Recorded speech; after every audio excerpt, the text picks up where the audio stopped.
Bonjour et bienvenue dans ce nouvel épisode de J'améliore mon anglais, une série de podcasts du blog langonaute.com. Pour l'épisode d'aujourd'hui, j'ai choisi un article intéressant, puisqu'en soi on va parler d'un site classé UNESCO. Mais j'avoue, je vous demanderai votre patience ou je m'excuse d'avance, on va dire, pour ma prononciation, puisqu'on part en Allemagne et que les sites mentionnés, les non mentionnés, j'avoue que j'ai un peu de mal à les prononcer. Mais je vous avoue, je vais vraiment faire de mon mieux. J'ai essayé de m'entraîner à les prononcer et je vous laisse découvrir tout ça et juger par vous-même. À tout de suite! Comme je vous le disais, on part maintenant en Allemagne pour l'épisode du jour. Alors c'est un article de Wikinews comme d'habitude, celui-ci date de 2005 et vous trouverez le lien vers l'article dans le site, sur l'article langonaute.com. J'ai fait quelques coupures mais pas grand-chose et effectivement je me suis un peu entraînée quand même à lire les noms en allemand, mais je ne garantis pas que ce soit déjà super précis. Et je vais faire de mon mieux pour pas buter dessus quand j'arrive là dans la lecture. Donc je vous demande de m'excuser d'avance à ce sujet. Avant de commencer, donc comme d'habitude, je vous donne le titre de l'article.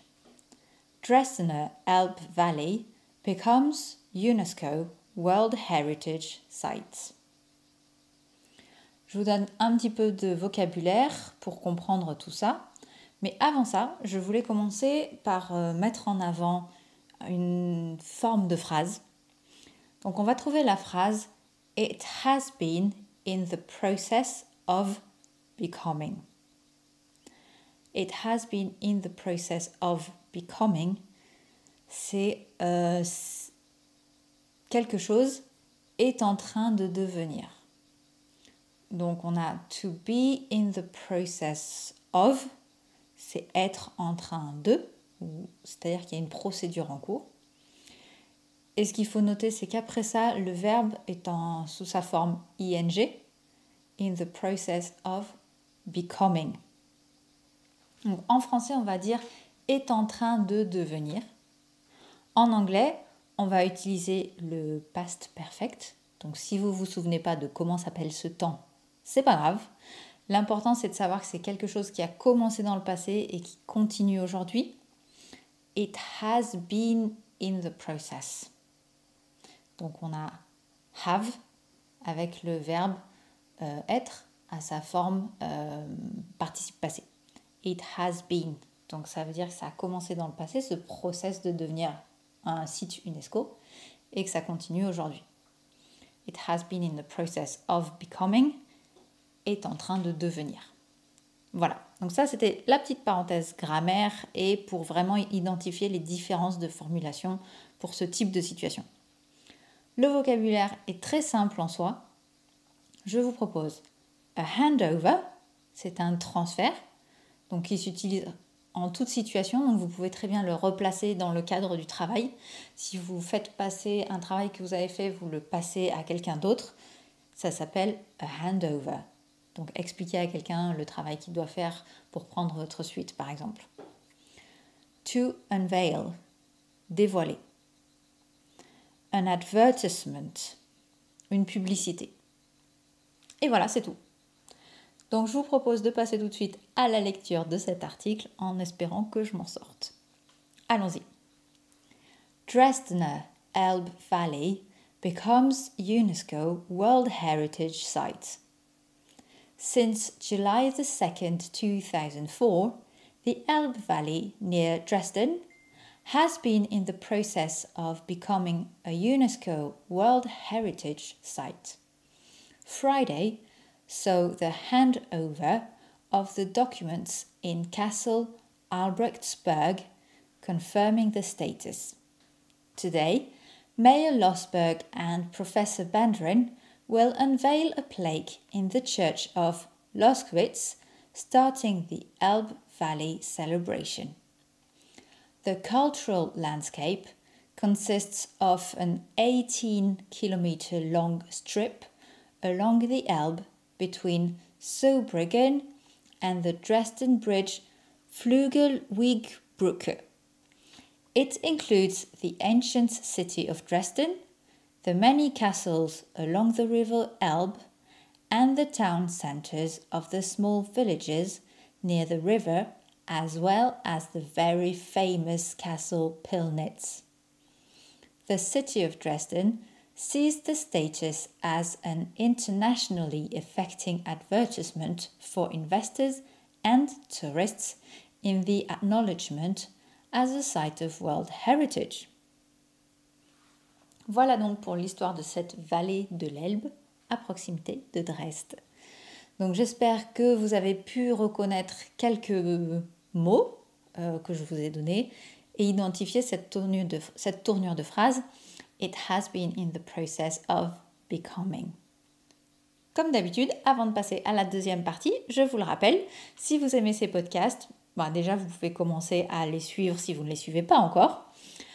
Pour ce qui est par contre, il y a un tout petit changement, donc là on en est au 30e épisode.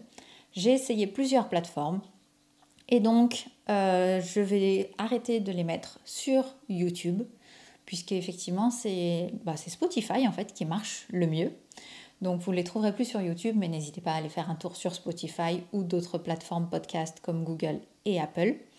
De toute façon, tout sera toujours disponible sur le site Langonautes dans la catégorie des podcasts. Voilà, n'hésitez pas encore une fois à partager, à faire connaître autour de vous. J'ai chaque fois des nouveaux abonnés et franchement ça fait super plaisir. Mais je suis aussi intéressée par vos retours, savoir ce qui vous plaît, ce qui vous intéresse, ou même s'il y a un autre type de série qui pourrait vous être utile. Voilà, donc on passe à la suite. Je revois le vocabulaire avec cette tournure de phrase. It has been in the process of becoming, qui se traduirait par est en train de devenir. Donc en train de, c'est vrai que c'est très très français. Et dans cette situation, on a in the process of. Donc il y a effectivement une procédure en cours. Et donc in the process of, c'est en train de. On note bien que devenir en français va prendre sa forme ing en anglais, becoming. In the process of becoming. Et puisque ça a commencé dans le passé et que ça continue dans le présent, on va utiliser cette forme have et participe passé. It has been in the process of becoming. Alors qu'en français, on utilise le présent est en train de. Voilà pour la petite minute grammaire. Le vocabulaire est très court. A handover, un transfert. A handover. To unveil, dévoiler. An advertisement, une publicité. Je vous redonne la lecture de l'article complet. Dresdner Elbe Valley becomes UNESCO World Heritage Site. Since July 2, 2004, the Elbe Valley near Dresden has been in the process of becoming a UNESCO World Heritage Site.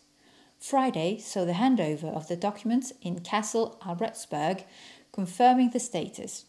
Today, Mayor Rosberg and Professor Benderin will unveil a plaque in the church of Loskowitz, starting the Elbe Valley celebrations.